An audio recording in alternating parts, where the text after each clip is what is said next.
shall we get started?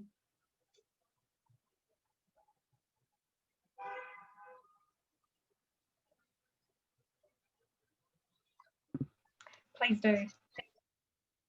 Okay. So there is another one. Zhang Yan, where's Professor Zhang Yan?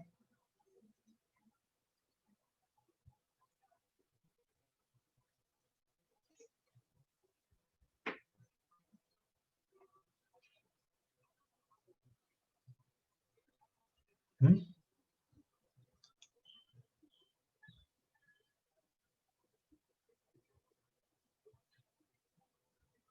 Lisa?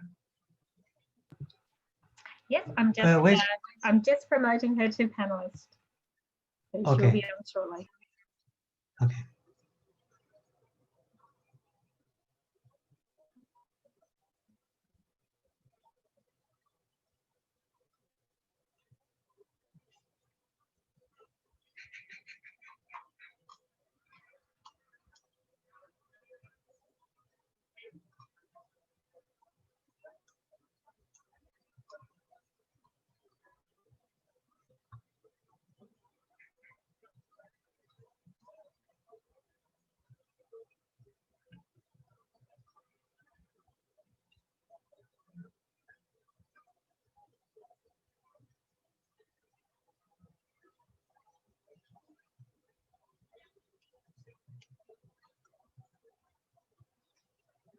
Okay.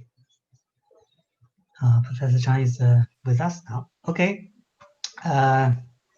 Hey, 张老师. Okay, dear colleagues and dear students, good morning, good afternoon, and good evening.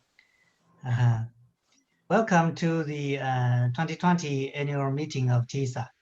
I'm Tu Xinquan from the China Institute for WTO Studies of the University of International Business and Economics in Beijing. I'm very pleased to host the meeting. Unfortunately, we cannot sit together to have a face-to-face dialogue due to the still ongoing COVID-19 pandemic. The pandemic has caused serious damage to world trade and economy. Services trade and the economy are even more hurt given the worldwide lockdown measures. However, those digitally enabled service sectors have been booming in the pandemic era. So it seems that there are always both challenges and opportunities. In recent years, servicification has become phenomenal in industrial development. It comes from the new technological progress, especially in telecommunications, and the deeper division of labor along global value chains, as well as diversification and personalization of consumer demand in many economies. Its impact on both manufacturing services is wide and profound. In particular, in recent years, some countries have been trying to promote reboosting manufacturing, seemingly indicating that too much service or too much servicification has some negative impact on national economies. So when I discussed the theme of this year's annual meeting with Christopher and Jane, we had a strong consensus that servicification is worth doing. It's worth to be the topic of this annual meeting. So today we will have a number of papers on this topic. And this session we will have 3 panelists to present their research. Everyone has 15 minutes. Then after all the presentations, I will open the floor to the audience for questions and answers. So let's get started. First, please welcome Professor Zhang Yi to present your paper. Thank you. Thank you very much, Professor Tu. So that will be me presenting first. So first, I would like to share my screen with you. So hope it's working.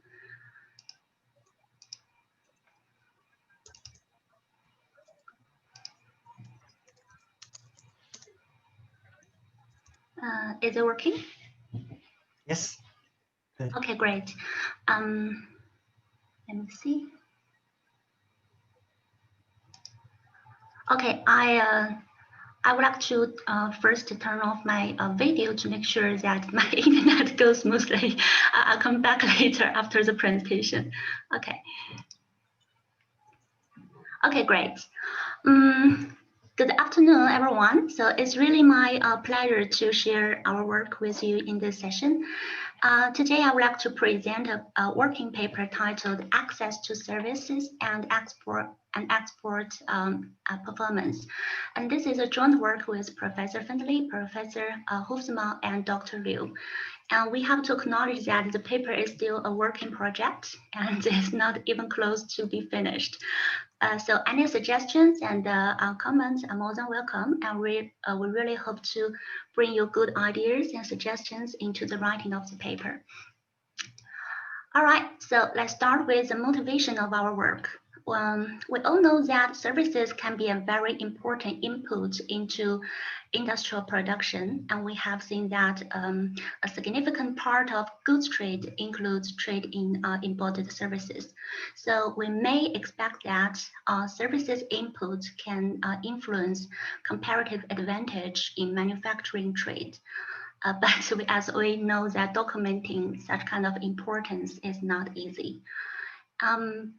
By far, we've seen a substantial literature that deals with trade in services at the industry level, and most of them, they use output tables to study the services input into manufacturing.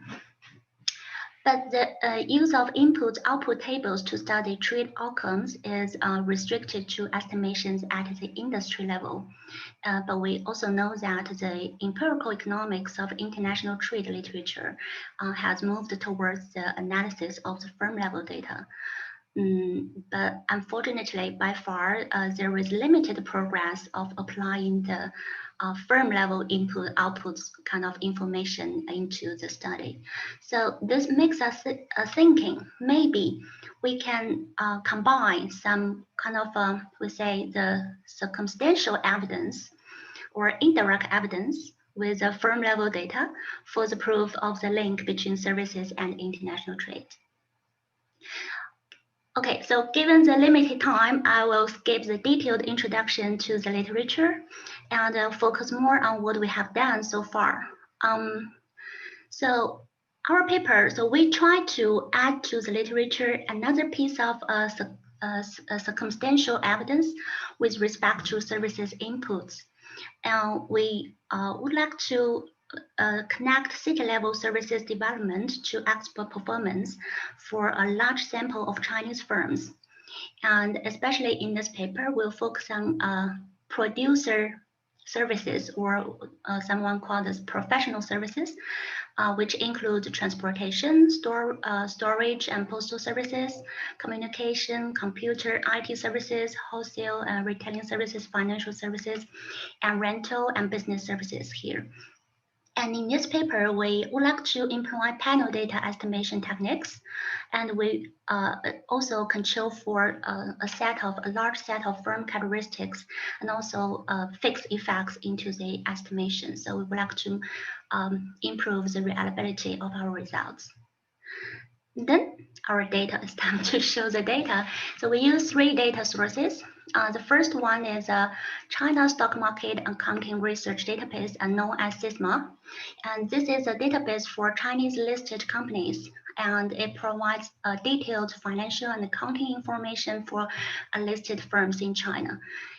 And another one, firm level data, is Chinese customer data, and it provides detailed import-export transactions for Chinese firms. For example, we can get information like products, value, quantity, and destinations of the exports. So a lot of information also here. So the first step is to combine the first 2 data sources. So we combine the first one, second one, data firm level data, to get a firm level data, which includes both firm characteristics, a lot of firm characteristics, and the firm exports information. And the third data source we use is China City Statistical Yearbook. So as we mentioned before, we want to look at the city level services development. So we look at the yearbook to get employment in services sectors at the city level over years.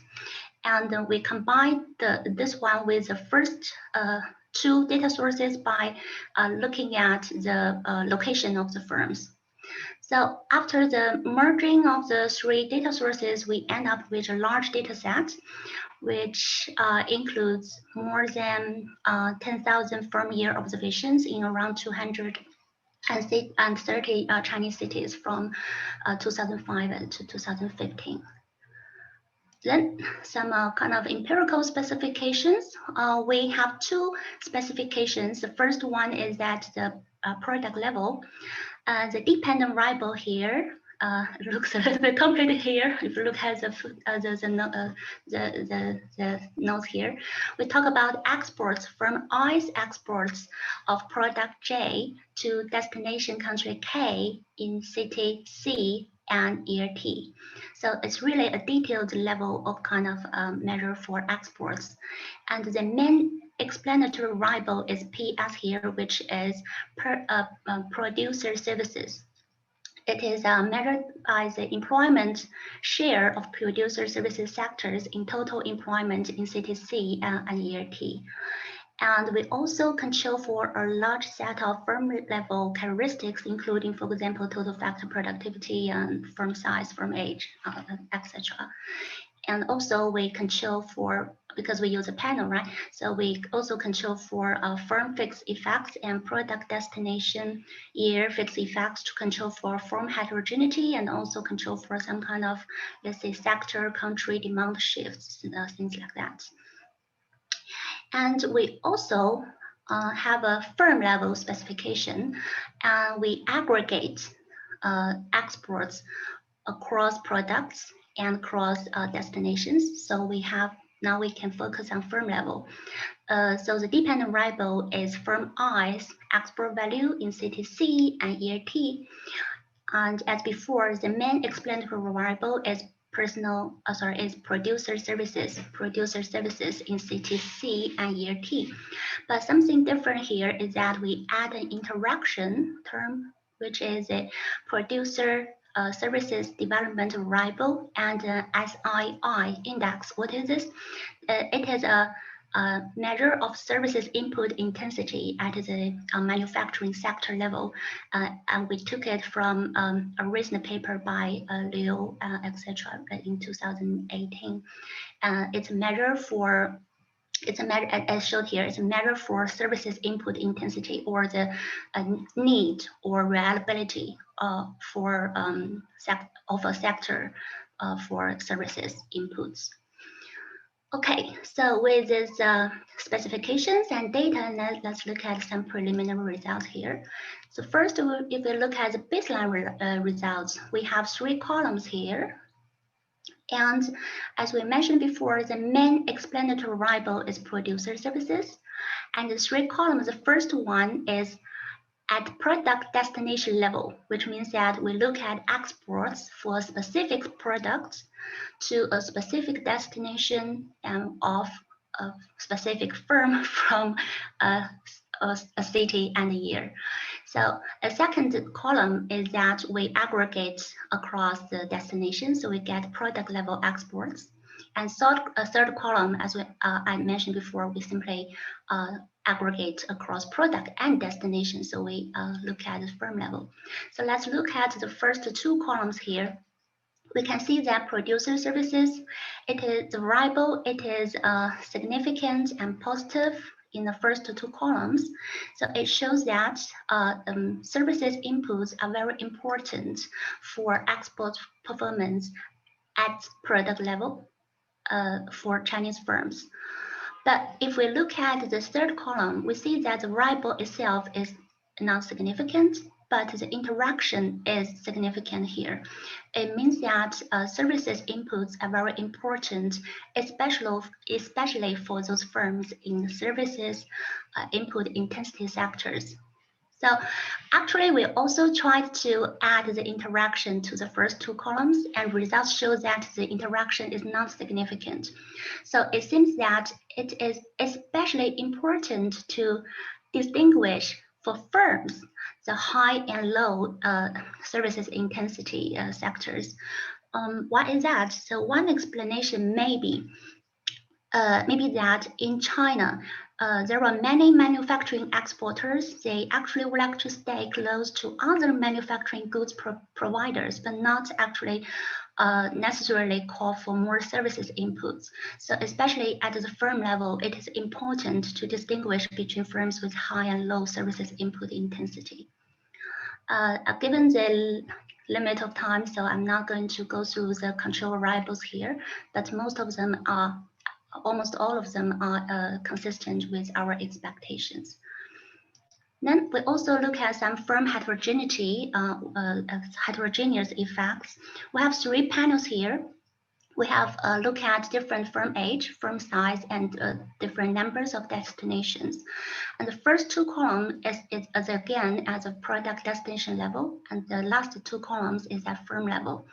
So if you look at the firm age difference, we'll see that services inputs are especially important for relatively older firms here at the product destination level, the estimation. It is possible that the older firms, they may have relatively better established relationships in the local government, in the local environment, so they can have stronger ties with local service providers, so they benefit more from it. And for firm size, something kind of interesting here. So if we look at the product destination level estimation, we can see that services inputs are important for large firms. But if we look at the firm level, we see that producer services are also important for small firms, especially in those services intensity sectors. So it is possible that for we say services are important for large firms to a specific destination and for some specific products, because we all know that only large firms, they may have more resources to invest in such kind of market penetration. But we can say also for small firms, it is important for those small firms, especially those in the services intensity sectors, to enter a market or to enlarge the export sales there. And if we look at panel C, we see that firms that export to more destinations, they actually get more from access to services at the local level. And our last table, so we would like to say a little bit about extensive and intensive margins. And here, if we talk about extensive margin, that's actually the first column. We talk about a wider range of export destinations or diversification of products. And the second column is about intensive margin. Here we look at whether there are more exports in existing products or countries. So for the first 2 panels, we again look at product level. And for the last 2 panels, we look at the firm level. So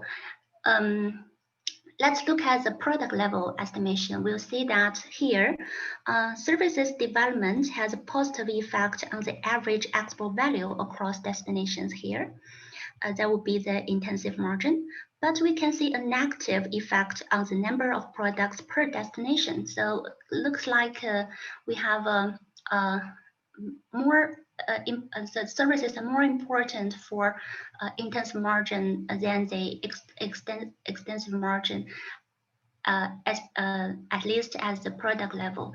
Then if we look at the firm level, we can see actually some evidence for the importance of services for both intensive margin and extensive margin at the firm level.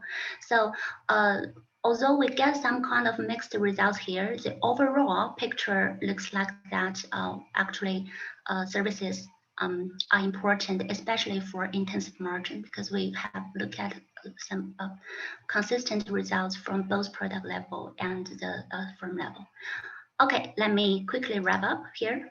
So our findings, the overall finding is that access to services seems to matter for export performance of Chinese firms, both at the product level and at the firm level.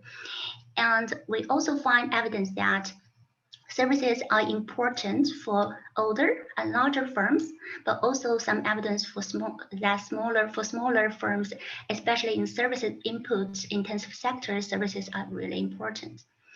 And in the end, again, the overall picture is that access to services seems matter more for the intensive margin than for the extensive margin of the exports. And finally, we would like to give some policy implications. So we know that for China has been a long time a manufacturing powerhouse, but given the results, it seems that it may be the time to make an essential shift in policy objectives that to build the service economy, and doing so also may involve market access for foreign services providers. And if that is the case, we'll see that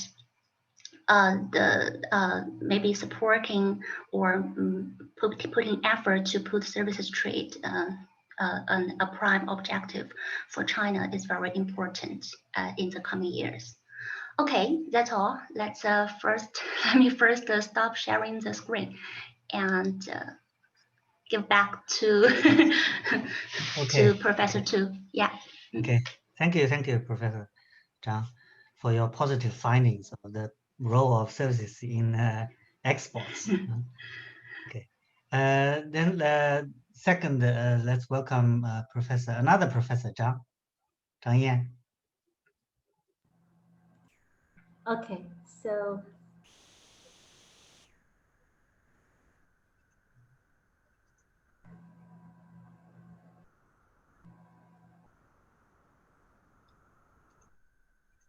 can you see the screen and also can hear me? Yes. Okay, I can start, right? Yes. Okay. Go ahead. Thank you, Professor Tu, and thank you for all the organizers of TIISA. It's really a great honor to present our paper here.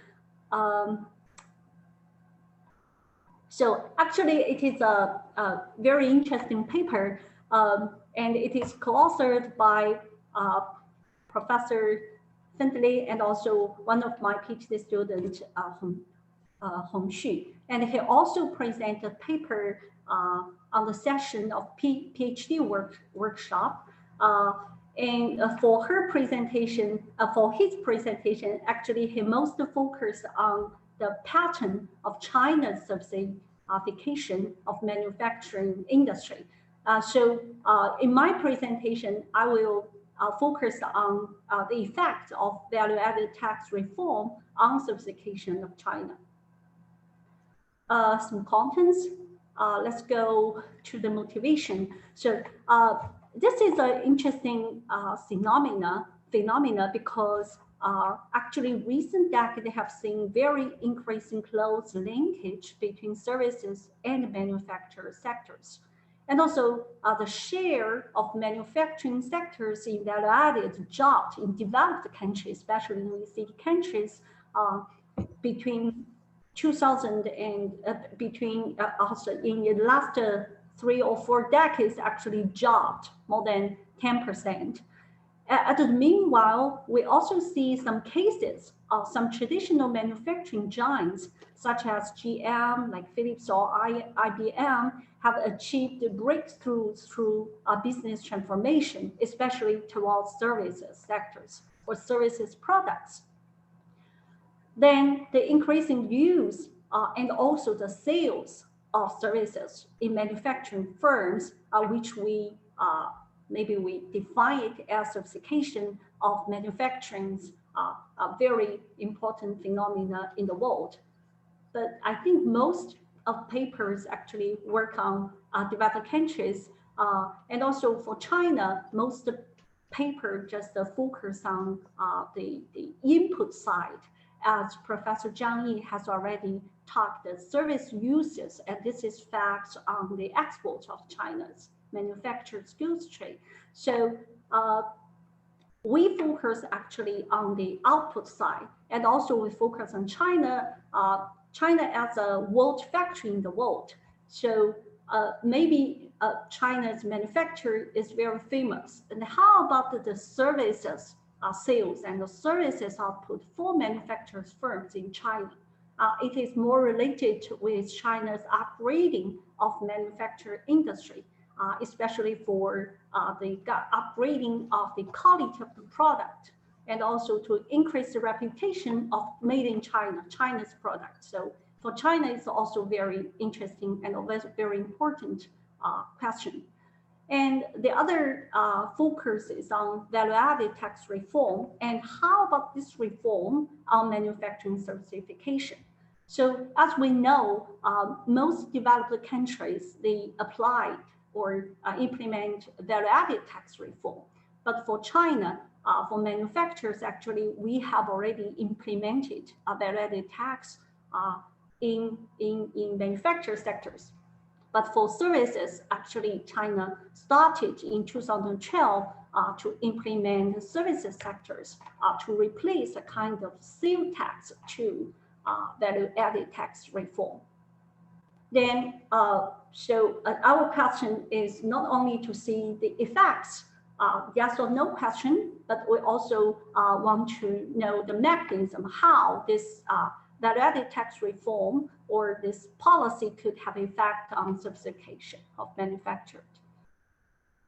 And the literature due to the time, so I just omit a little bit, and then the definition and also the merit. And for the merit, actually, there are two perspectives. The first is the input side. The other is output side.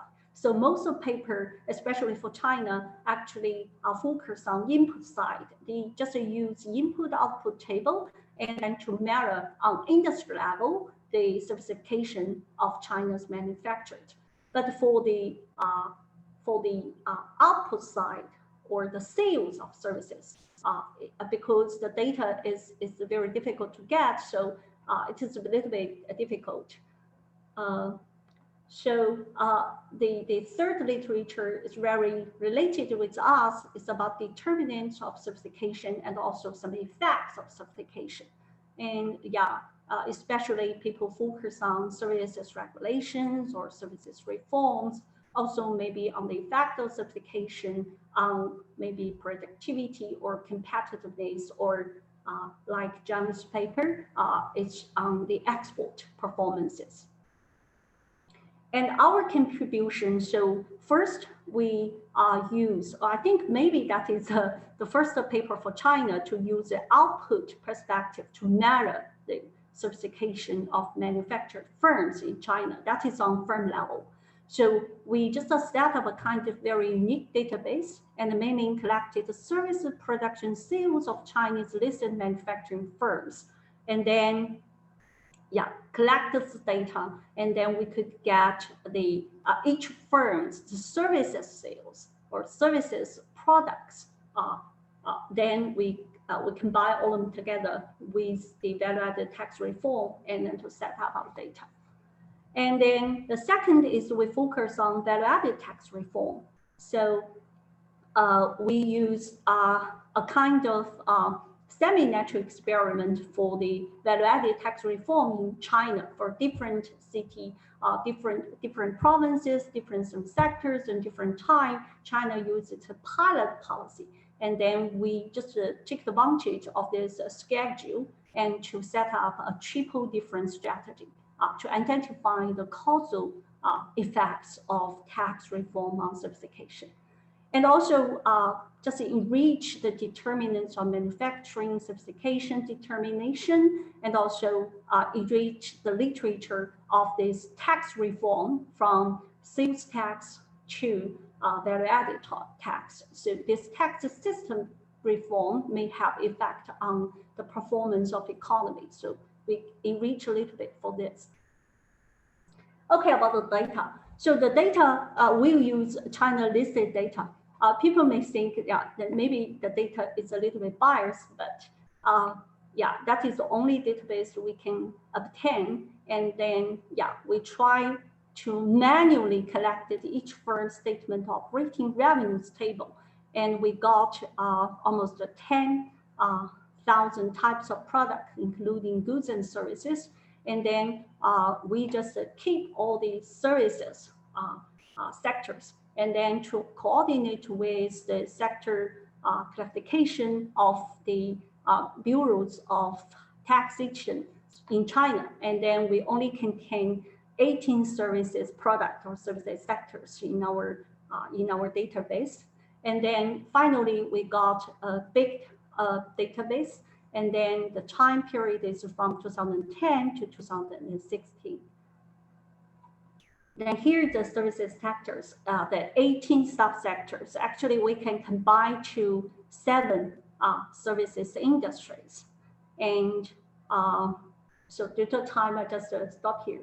And then we can see the trend, increasing trend of China's certification. Here is the values or the services sales for manufacturing firms.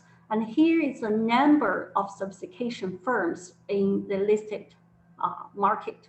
We can see also, we can see more firms join or more firms have the sales of services. And then here is a by sector. We can see all the trend, a very increasing trend, but transportation is a little bit different. Yes. And the modern services occupy more than 50%. And like some sectors for modern services like ND, RT, logistic, like leasing or design, they also have the trend here. Then we go to just talk a little bit about value-added tax reform. So why or how this tax reform could have effect on certification? Actually, through the input tax reduction. So let's see this invoice. That is the sales tax invoice. We can see that is only the value here. That is meal bill for catering services. Let's see the invoice for the value-added tax invoice. Here is a tax rate, and here is the tax amount. So if a firm just buy the services, they can use this invoice as an input to deduct these taxes. And then it will help the firm to decrease this double taxation, especially for the SIPS tax. And for the value-added tax reform, it is very easy to do the deduction for input. So then from the demand side aspect, actually the firms could likely to buy the services in the market because they can use these invoices to deduct in their account. Okay, here's a pilot. Here's a pilot tax reforms in services sectors. It started from 2012 just for services. Actually, for manufacturing, China has stopped or all the manufacturers have applied the value-added tax system in 2009, I think. And then started from 2012, actually China implemented services value-added tax reform. And then here is a pilot services sectors, first transportation and modern services. We call it 6+1, 6 modern services plus 1 transportation. And then pilot provinces, we have 9 at the end of 2012. And then later, all the countries has applied this value-added tax for all these pilot service sectors. And also in 2014, more services sectors were in this tax reform. And in 2016, most of the services has been applied for value-added tax. So that is why we just use 2010 into 2015 to stop here.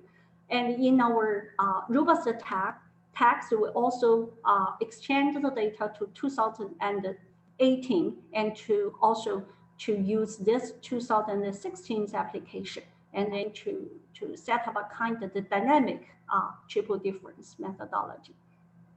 Okay, Then by taking advantage of this schedule, we can set up 3 differences. So first differences is time before 2013 and post 2013. Provinces like pilot, 9 provinces and 9 pilot. And the industry, that is also 6+1 pilot industry and a non-pilot industry, and all here.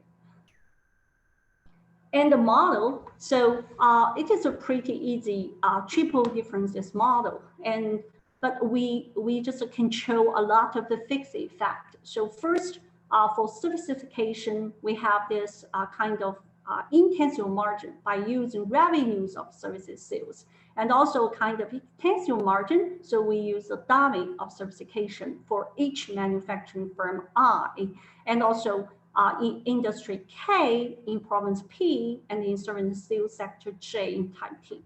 So here is the dependent variables. And for triple D, we have already talked. So by 3 differences here, and also the controls that on firm level by time variation. So such like TFP, size, and also some like financial status.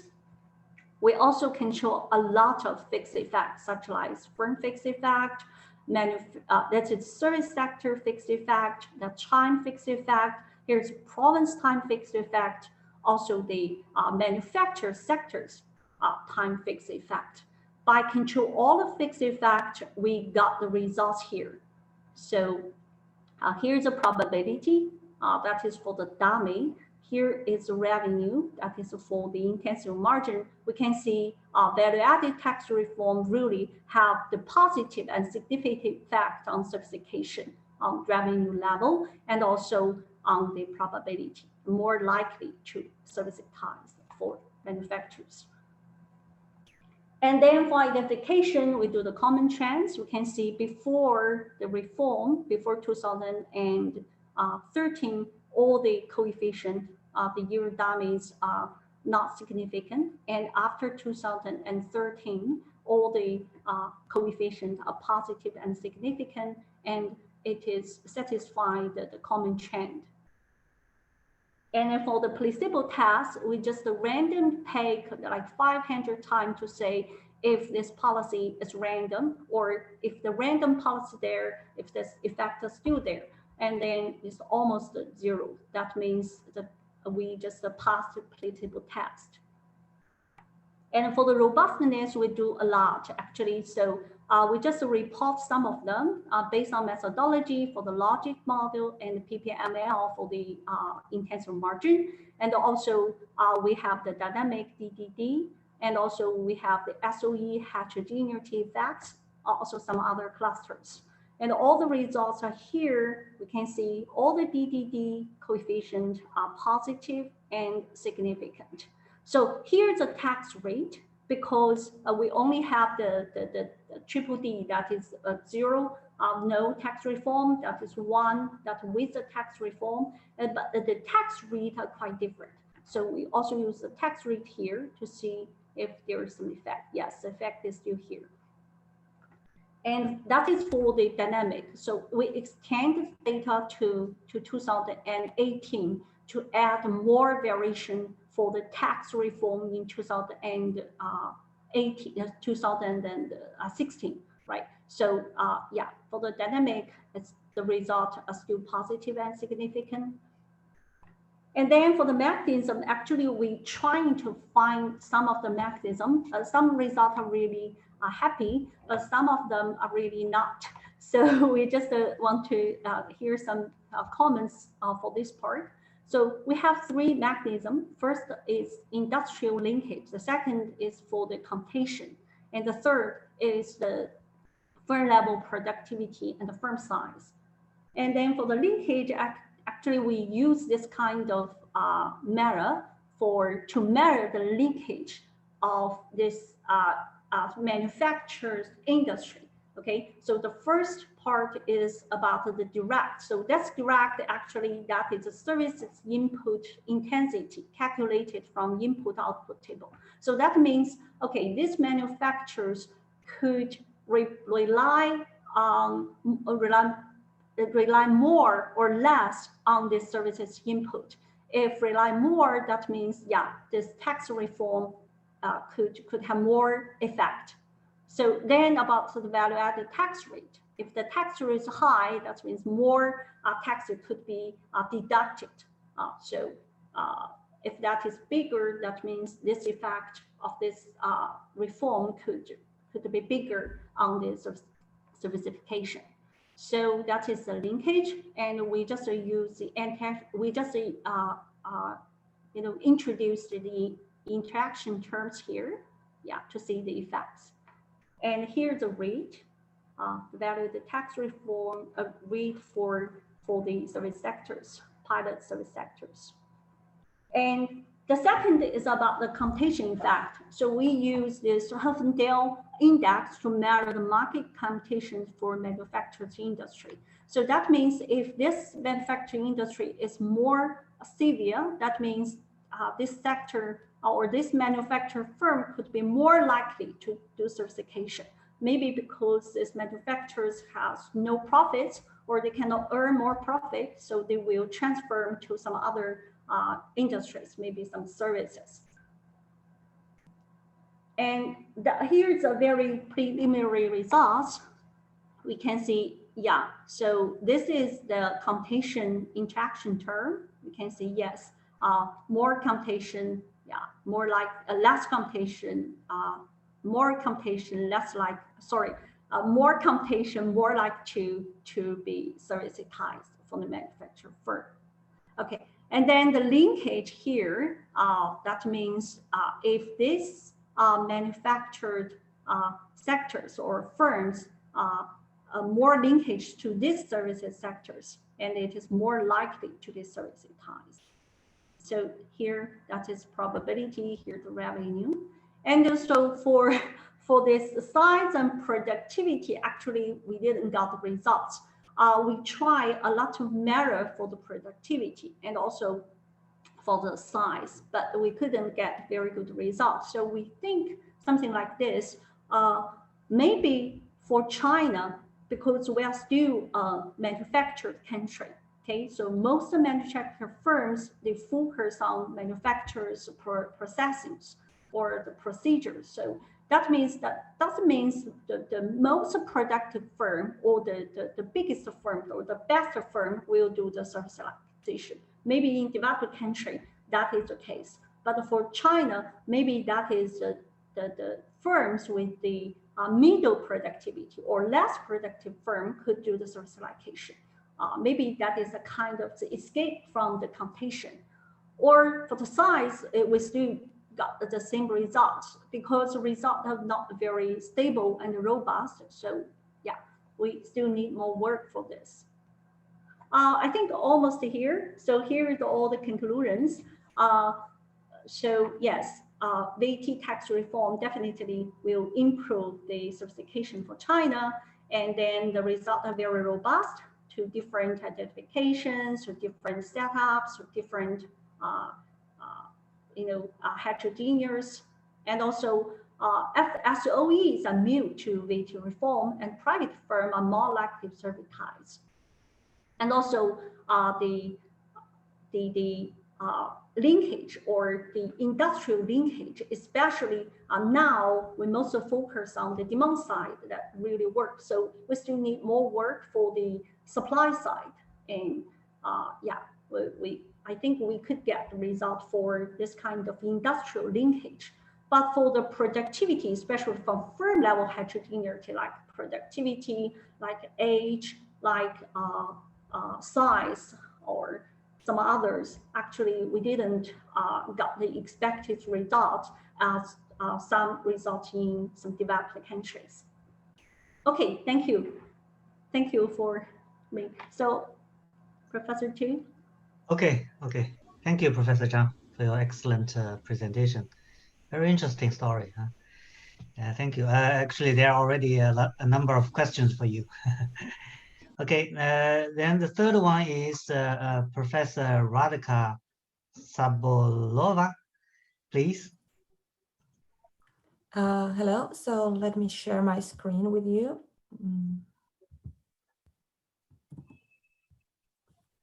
Okay. Yeah. Can you see it? Yes, yes. Yeah. Okay, perfect. So thank you and good morning from Sweden. So today I would like to present the results of analysis of knowledge intensive business services and jobs within KIBS. Results about KIBS servicification in Sweden, and in the second part of my talk, I will also present the results of analysis of new jobs in Sweden. This is joint work with Magnus Lodefalk and Hildegun Kvig Nordos. The results I'm going to talk about are part of a much bigger project where we are studying the impact of artificial intelligence on white-collar jobs, especially on jobs within KIBS. So if you want to know more about what we are doing and more about the upcoming workshop at the end of November, please visit our website.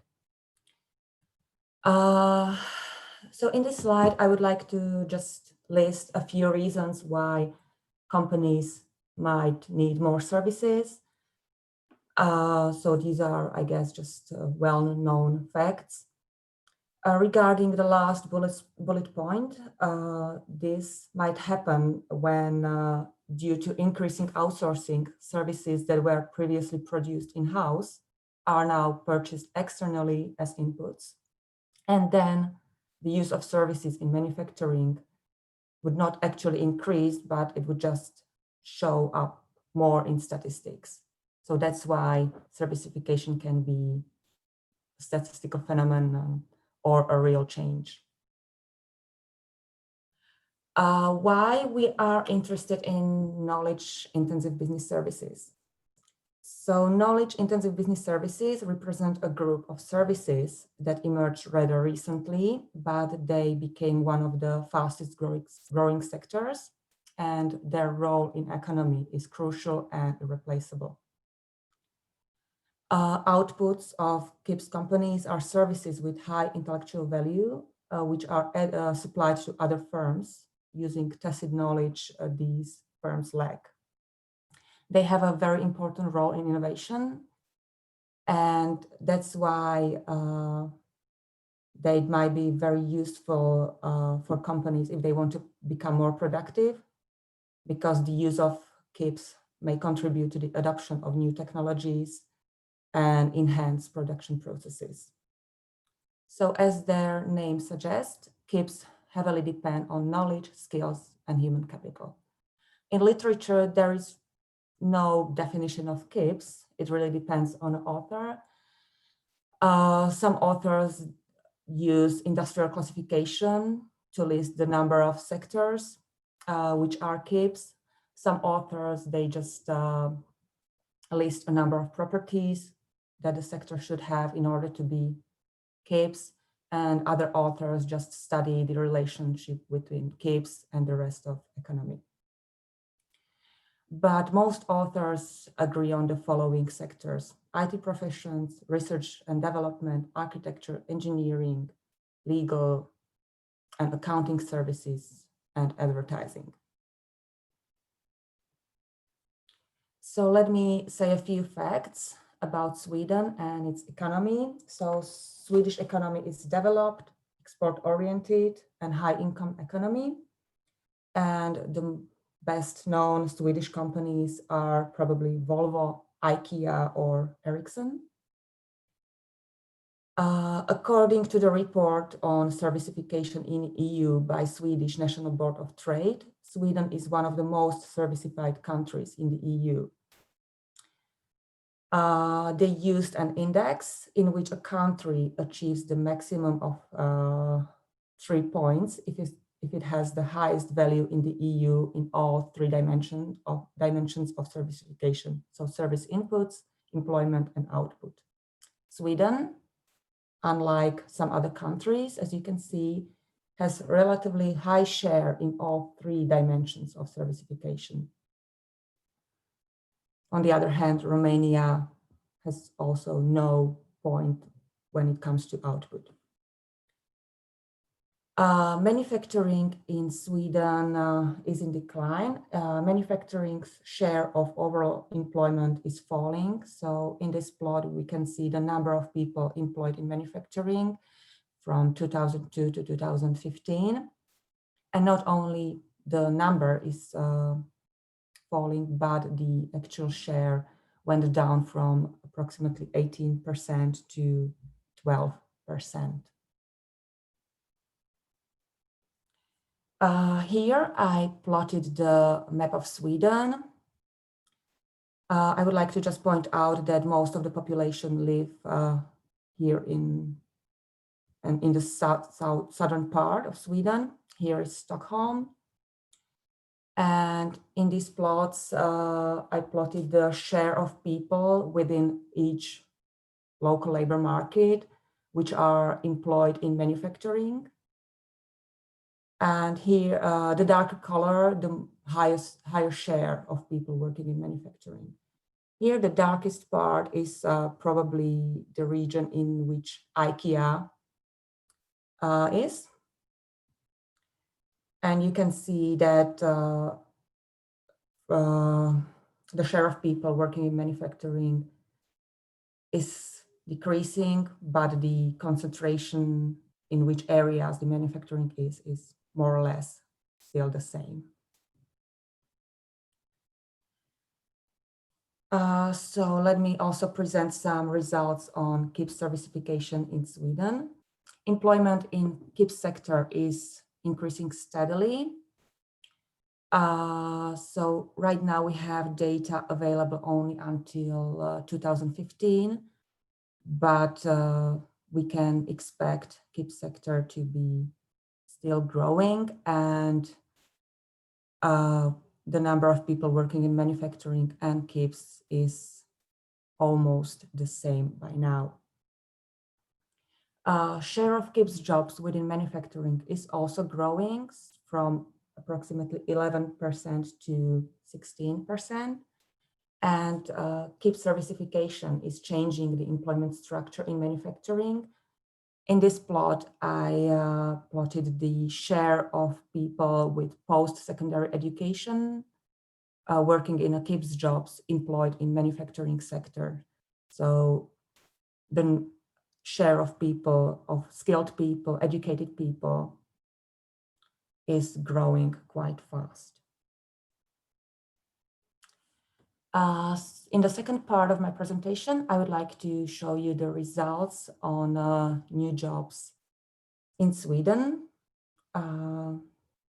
We were inspired by a paper by Jeffrey Lin, who analyzed US data and investigated where does the adaptation to new technologies take place. Jeffrey Lin observed that certain locations appear better at attracting new work. And what do we mean by new work? These are the jobs requiring new combinations of activities or techniques that have emerged in the labor market. To identify new work, we will use occupation classifications, in which for each 4-digit code, there is a list of job titles. And we have these lists of job titles available for several years. These are official data published by Statistics Sweden. Then, because these lists of job titles, they don't have any data on persons employed there, we need to match these job titles to microdata. And we have to assume that the employment within each code is equally distributed across these titles. Then we will be able to characterize workers employed in new work when it comes to gender, age, education, or city they work in. And we will be also able to model new work as a function of initial city characteristics. Again, education, industrial variety, measured by Herfindahl-Hirschman index. And then we can focus on KIBS jobs only. So we have a list of job titles from 2003 to 2020 and microdata from 2001 to 2015. And the analysis yielded the following results. So the share of new work across all sectors is increasing from about 5% to more than 20% in 2015. So 20% of people working in Sweden were employed in new jobs. Within KIBS, the difference is much more pronounced. It went up from almost 4% to 28%. In brackets, there are numbers for KIBS jobs only in manufacturing sectors. We can observe shift from men to women and also shift from occupations with only elementary education to more specialized occupations requiring university education. And as you would expect, in the beginning, the new jobs were usually administrative or retail positions, personal assistants, but later most of them were IT jobs, plus decorators, commercial designers, some managerial positions, professionals, and the latest were doctors or higher education staff.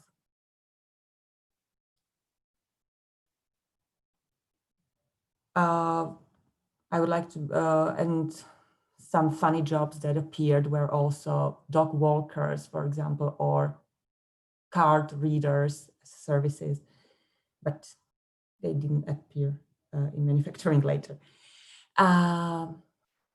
Let's have a look at map of Sweden. So in 2005, the share of new work within KIBS was really low in Sweden. Again, the darker color represents higher share of people working in new jobs. There was a big change between 2005 and 2010, where the new work appeared also in rural regions, and later it moved to the cities with higher industry variety and with high concentration of people with university education and cities with universities of colleges. For jobs, for KIBS jobs in manufacturing, the map is very similar. So again, the share of new work is increasing and it's concentrating only to some regions. So in this analysis, we used only official data provided by SCB on new job titles. Later, we will also like to analyze vacancy notes published either in newspapers or online to get a better picture on which are really the new jobs appearing on the labor market, and also to study skills which are required in these jobs to see if they are really new or they are just a result of renaming, splitting, or merging of older jobs. So thank you for your attention. Okay, thank you for Radhika's good, nice presentation. I think this is a very important phenomenon.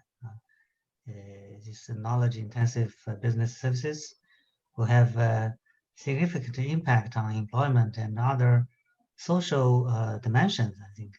Good, thank you. So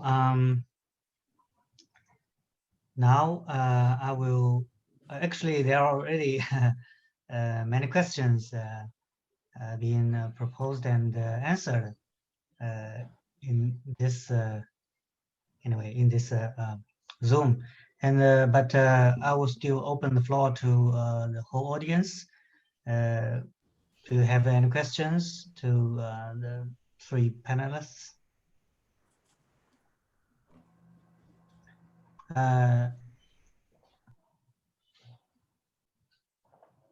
Okay, shall I read the question? There's one question from Christopher to Radhika. His question is, do you have data on the location of KIBS jobs in the service sector, supplying services to producers or selling their services alongside manufactured goods? Interesting to see the extent to which those jobs are agglomerated.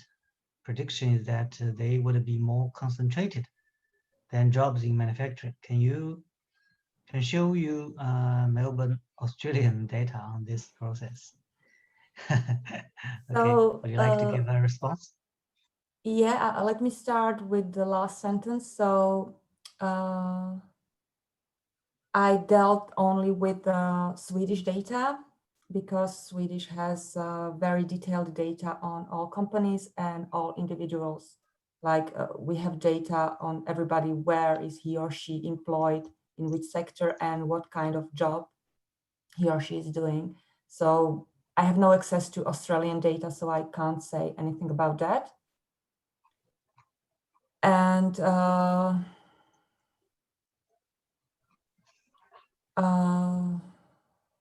regarding the first part of the question, we haven't dealt with that.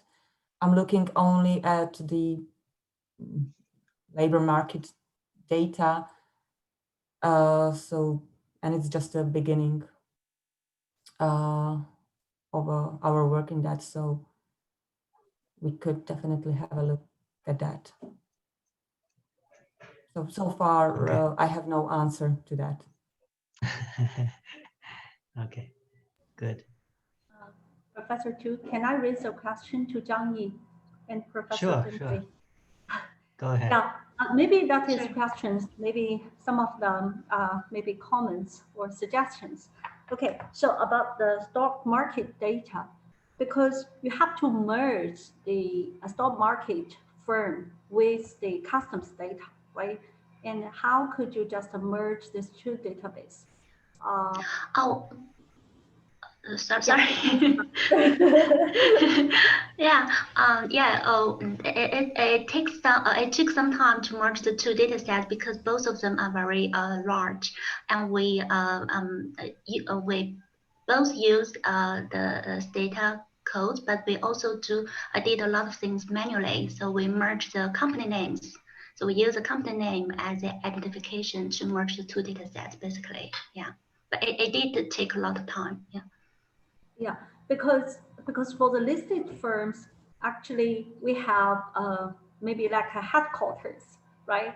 Yeah. And also maybe the headquarters also have a lot of branches, or Indeed. maybe like 子公司, right? So yeah. And also there are a lot of companies. Maybe that is a headquarter, and under the headquarter there are a lot of firms. Actually, these branches are real exporters or importers of this, So, and so I don't know if you have already deal with this problem or questions, although maybe you may omit some of the information of the exports by merging. Okay, that is one question. Okay, the second question is about the merit of the services usage. So you use the city level employment data, right? So that means you omit another information that is about the linkage between manufacturing firms and the services sectors. Okay, because although maybe like Beijing, so they have very large service sectors, but the Beijing service sectors may not only support the manufacturer firms in Beijing, maybe for Hebei or some other, maybe for all of the world. So yeah, I think we have to consider the industry linkage between sectors. Although you have already done that, but you just put it as a linkage and as interaction. So because we can have the province level IO table, right? So although it is very rough, but at least it could just give you some information, not only on location, but also on industry.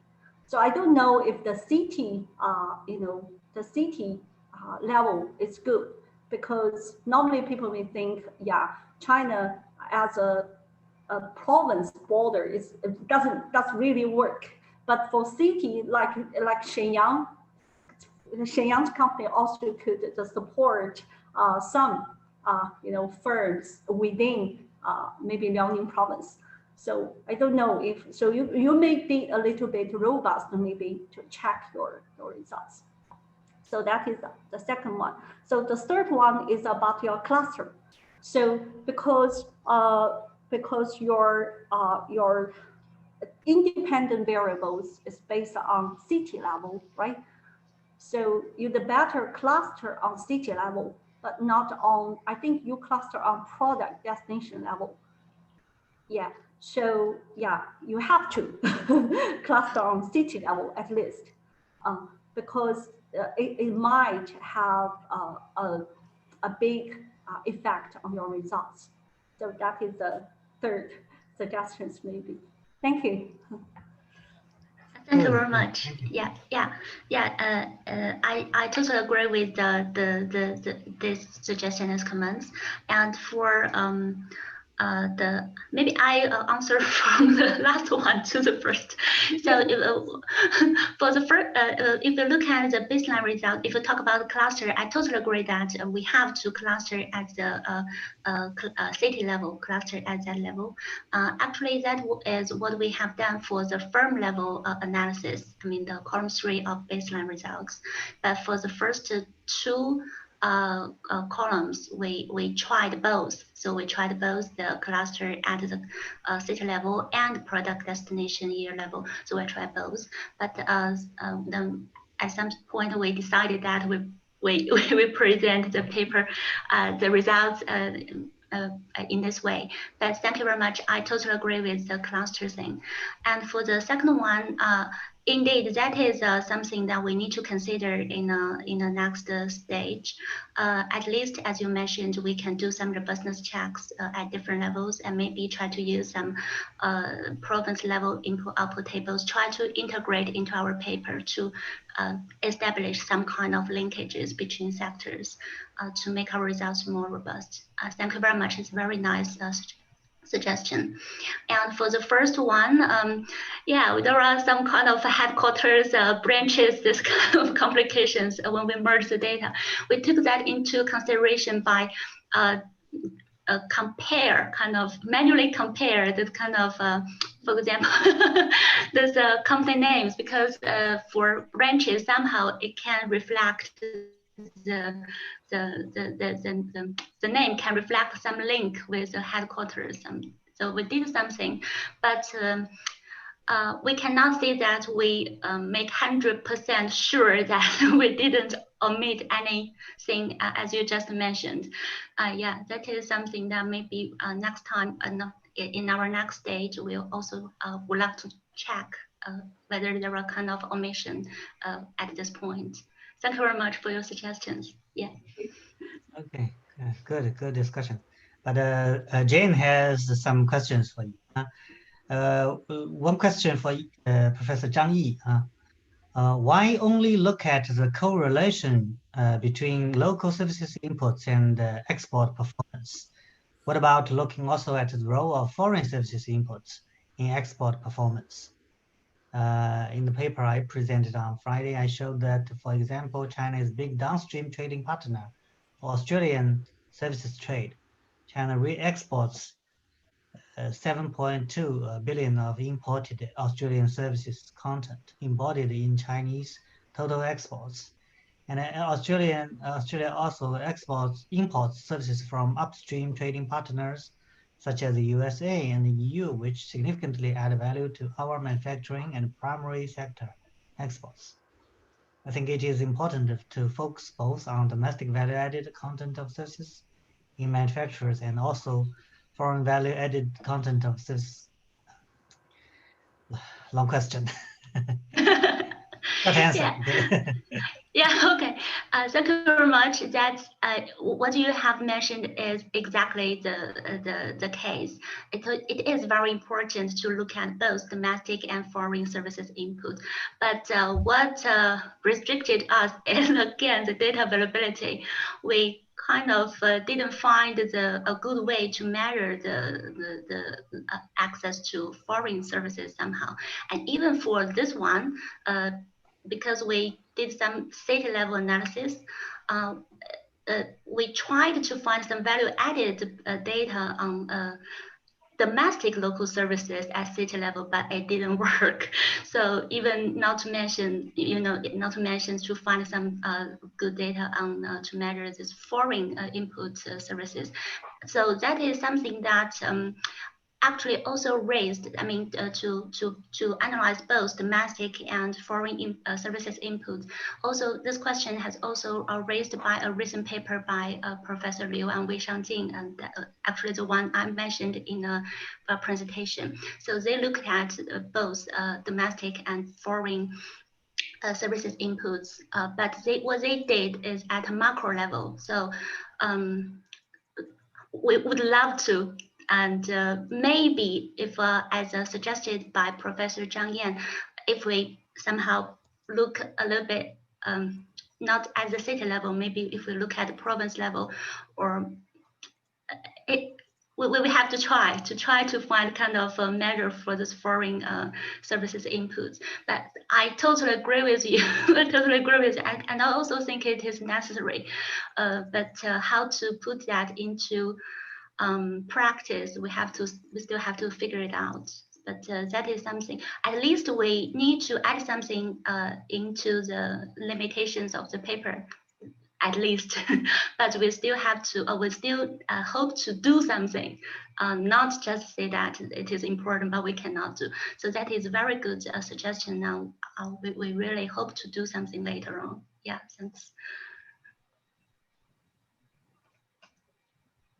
Okay. Jane has a question for Zhang Yan. Do you see any relationship in your data set between VAT reform and export performance?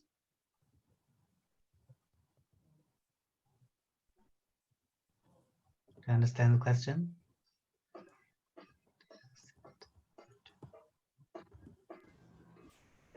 So Jane, is that for Zhang Yi or that is for me? Oh, you mean? Okay. For you, yeah, VAT reform, I think it's for you. Okay, that is for me. Thank you, Jane.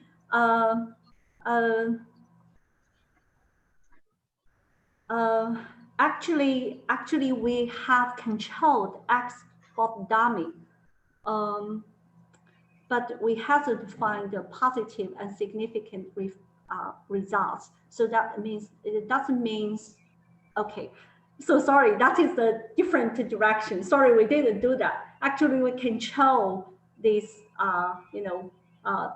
this export dummy in our specification. That means it doesn't mean that doesn't mean the exporters will be more likely to do certification.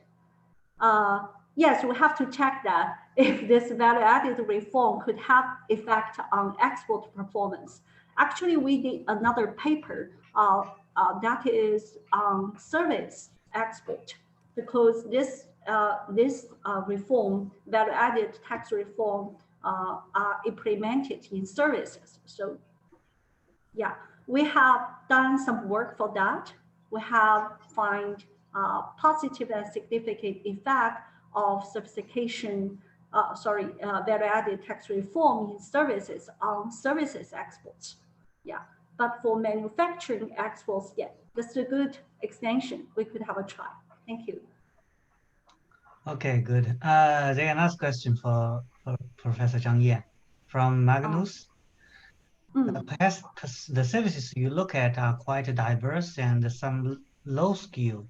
What you would call certification would perhaps exclude such services. Secondly, I'm wondering whether you include the share of employment in manufacturing that work in services. If not, this is about interlinkages, but not necessarily servicification proper? Yes, they're very good questions. First, yes, there are some services outputs or services sales in low-skill services sectors, such as constructions.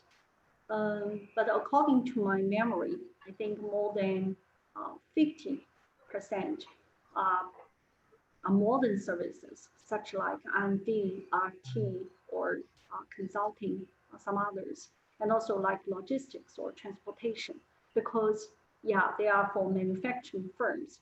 And some of the sectors, like maybe like journals or recreations or some other related with, related with culture or the ideologies, actually in China is very restricted, and a manufacturing firm couldn't do that. Yeah. We may do a robust test to exclude some low-skill labor products of services, yes. The second question is about the share of employment in manufacturing. Actually, in listed firm, you couldn't get this detailed data. Yes, from output side aspects, actually, yeah, we are using the sales of services products. Yeah, I think for the input side, maybe the employment is a very important channel and important linkage. I think we can control the confounding factors, maybe not on firm level, maybe on industry level, we can just try to address this kind of linkage problem. Okay, that is my answer. Thank you. Good, good. Actually, there are some questions being answered already, but probably you could explain this to the audience. I think there is one interesting question for Zhang Yan about the EDD estimate for SOE is not significant. Do you explain this to all the audience? Yes, that is a very interesting result. We do a lot of robust tests, but that results are really interesting. And one of our potential answer could be maybe because the the efficiency of the taxation in China, maybe that is one of the answers. Because for private firms, before this value-added tax reform, especially in the system of sales taxation, it is very easy for them to escape the tax. But after the value-added tax reform, especially combined with the golden or electronic tax kind of program, so everything could be in computer now. You cannot just assign an invoice there. So everything could be in computer and then connected with the Bureau of Taxation. So everything is in the supervision of the government. And based on that, it is very hard for the private firm to escape from the taxation. Maybe that is one of the reasons, this value-added tax reform will have bigger impact or larger effect on private firms due to the efficiency of taxation. So that is one of our answers. Maybe the others could be the, like state-owned enterprises. Actually, it is because they're very big and it is very hard for them to make a decision to do the transformation. But for private firms, when they do the transformation, they are more flexible. Maybe they are more oriented with the market. If the market needs them to do something, they can do it very quickly. And then after the tax reform, maybe it is very easy and very flexible for them to change their sales or change their business. Yeah, maybe that is another reason. Thank you. Okay, thank you. I have one question for three of you. Actually, you mentioned some some concepts. Zhang Yan used the modern services. Zhang Yi used the producer services. Radhika used knowledge-intensive based services. So what are the differences and what are the commonalities between three concepts? So what would you suggest? Which one is better or which one is should be more widely used? A little confused. Zhang Yan, maybe you first. Yeah, I'm confused as well. Actually, yeah, I want to put a question to the audience. I don't know what is the differences between the modern services and producer services. And especially for manufacturing firms, yeah, if you buy something, actually that is producer services because that is services inputs, okay? But for my perspective, actually, I focus on the output side. It could be more diversified. Yeah. So actually, in our paper, it's a really big question because yeah, we have to combine the services product sales with the classification of the Bureau of the Taxation. So everything could be combined together with the definition for the taxation, or Bureau of Taxation. So yeah, modern services actually occupy or the share of modern services output in our data, actually, I think more than 55% in latest year. But we also have some other services outputs. I think they all produce services, maybe, but maybe are not. Yes, I put it to all the others. Okay. Zhang Yi, what would you like to say? Yeah, I think the choosing the definition of producer services, actually we have two reasons here in our paper. The first one is we want to look at services inputs. So not as complicated as Professor Zhang Yan, like we have inputs, outputs. We wanted to use the inputs part. And also the second reason is that we want to focus those services which are more relevant for exporting because our dependent variable is exports. So for example, if you think about the tourism, this kind of services, I don't think hotel services, those services are not that relevant in our case. So, but I'm confused with so many definitions for services myself. So we also struggled a bit what to do, but then we decided in this way that so there are two reasons for us to select this definition in our paper. Thank you. Okay, thank you. Radhika? So in my presentation, I used KIBS because in the project, we are interested in how AI is going to change KIBS jobs. So it was just a natural way to look at KIBS in servicification. So that's the only reason I used that. Okay, Jane also has a comment. The global data sets now generally refer to business services. And the ones that matter from my perspective, the knowledge-intensive business services. The ones radically intensified as generally understood in the literature as knowledge-intensive, i.e. digitalizable. That's Jane's answer. Magnum, I think looking at the heterogeneity of impacts of certification across services with different characteristics is really interesting. Also, it is one way to address statistical certification due to firms just hiving off simple services like cleaning, transportation, etc. So anyway, yeah, maybe we just use different definitions for different purposes. Let me see. Any?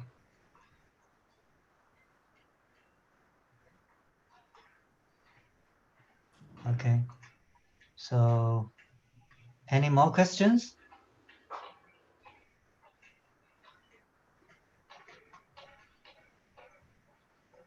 Okay, maybe I should ramp it up.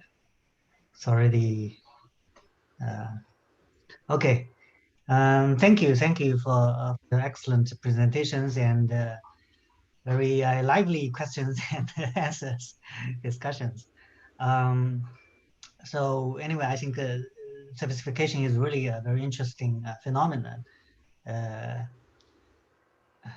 So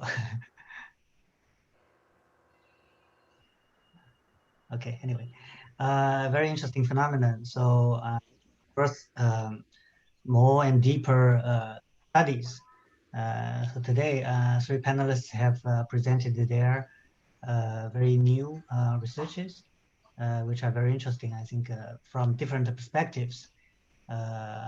2 professors are from China, so they focus more on China's experience. But I think it is happening in many countries, in many economies. So, but as I said, I think sometimes we need maybe some different perspective on this issue. As I said, now, especially like China, we pay more attention to so-called real economy. I don't know how to explain it. Anyway, 实体经济, I don't know how to translate it. So it seems that the focus or the emphasis on services is being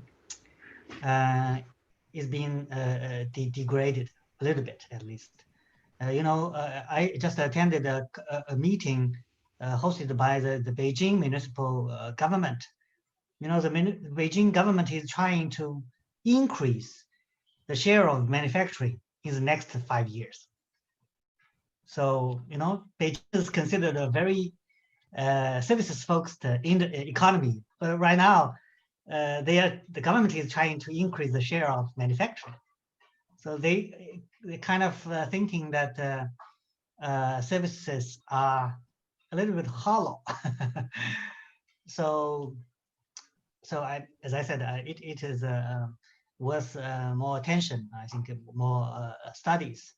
But now, as I said, the 3 papers mainly kind of explaining the benefits or the positive impacts of servicification, but probably there will be some also negative impacts. So I think we need more studies and discussions.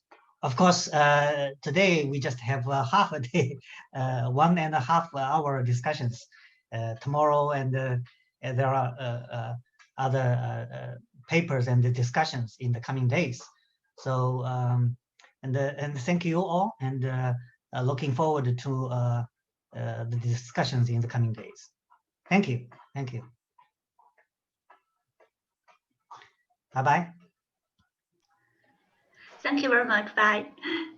Thank you. Bye-bye. Bye-bye.